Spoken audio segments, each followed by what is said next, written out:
The Louvre Museum in Paris, considered one of the safest structures in the entire world, was robbed in broad daylight.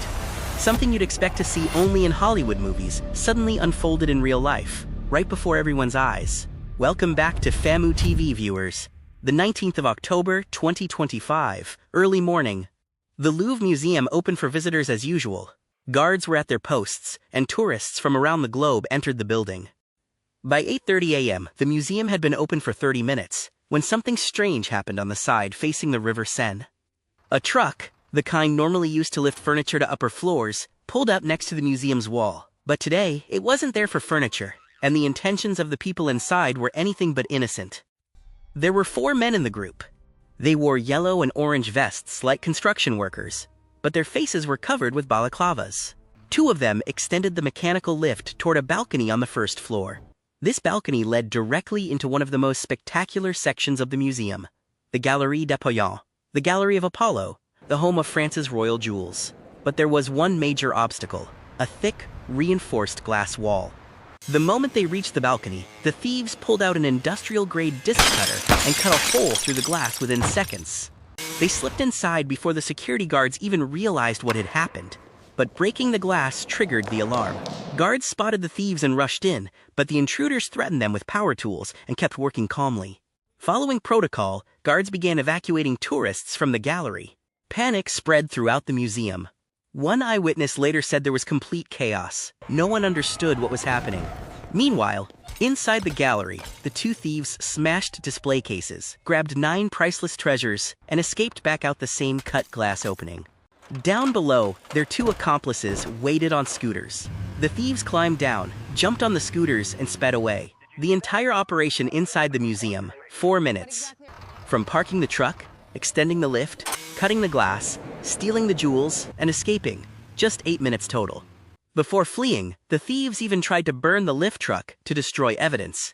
But one brave museum staff member intervened and stopped them. They then escaped along the river, merged onto Paris's ring road, the Boulevard Périphérique, and fled via the A6 motorway. The daylight robbery was a national embarrassment for France. What exactly did the thieves steal?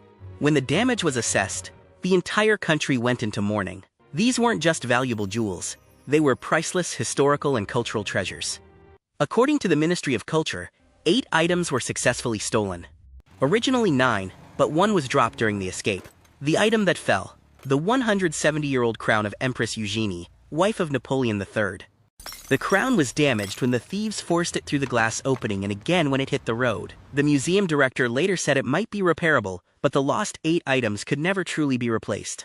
These included a stunning tiara and brooch of Empress Eugénie, Empress Marie-Louise's emerald necklace and matching earrings, Queen Marie Amélie and Queen Hortense's sapphire tiara, necklace, earring, and a rare reliquary brooch, all from the 19th century, containing thousands of diamonds, emeralds, and sapphires. Estimated material value, $2 million. True historical value, incalculable, priceless. Oddly, the thieves ignored the gallery's most valuable items, including the famous Regent diamond, worth over $60 million, and the diamonds Sancy and Hortensia. This suggests the thieves were completing a specific, pre-ordered theft. They knew exactly what they came for. The Paris prosecutor's office said the loss was not just financial, it was a blow to French history. How did thieves breach the world's most visited museum? Investigations revealed shocking failures. French media reported that in the section where the robbery occurred, 1 in every 3 rooms had no CCTV cameras. Even the external cameras did not fully cover the balcony the thieves used. Worse, a localized balcony alarm had been broken for days. If it had worked, thieves would have been caught the moment they touched the glass. The museum director admitted the security failure and offered her resignation, but it was not accepted. This robbery exposed major flaws in the security of France's museums. This is not the first time the Louvre was robbed.